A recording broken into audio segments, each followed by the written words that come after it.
கப்புள்ஸ்குள்ள யாராவது ஒருத்தர் அடிக்கடி இந்த மாதிரி ஒரு ஆட்டிடியூட வந்து ஷோ பண்ணிக்கிட்டே இருப்பாங்க. உங்கள பத்தி என்ன யோசிக்கிறாங்கன்னு தெரியுமா? என்ன அப்படிங்கிறத நான் கடைசியா சொல்றேன். Number 1 possessive. உங்கள விட வேற யாருக்காவது வந்து அதிகமான பிரியாரிட்டி வந்து குடுத்தாங்க அப்படின்னா, வீட்ல அடிக்கடி சண்டை அப்படிங்கிறது ஸ்டார்ட் ஆகும். நம்பர் 2 ரிலேஷன்ஷிப்புக்குள்ள யாராவது ஒருத்தர் வந்து மிஸ்டேக் பண்ணிட்டாங்க. அந்த மிஸ்டேக் பார்த்தீங்க அப்படின்னா, உங்களுடைய பார்ட்னரே பண்ணியிருந்தாலும், 3 பெர்சன் கிட்ட இவங்க தான் மிஸ்டேக் பண்ணாங்க அப்படிங்கிறத ஓப்பனா வந்து சொல்லவே மாட்டீங்க. நம்பர் 3 நெறைய சர்ப்ரைஸ் அப்படிங்கிறது அதிகமா இருந்துகிட்டே இருக்கும்.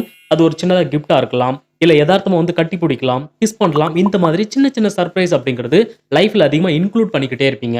நம்பர் 4 கப்பிள்ஸ் அப்படின்னாலே நெறைய சண்டைகள், நெறைய கண்ணீர், நெறைய வேதனைகள் இந்த மாரி இருக்க தான் செய்யும். இந்த மாரி எத்தன டைம் நடந்தாலும் நான் உன்ன விட்டு போறேன் அப்படிங்கிற வார்த்தைய மட்டும் எப்பயும் யூஸே பண்ண மாட்டாங்க.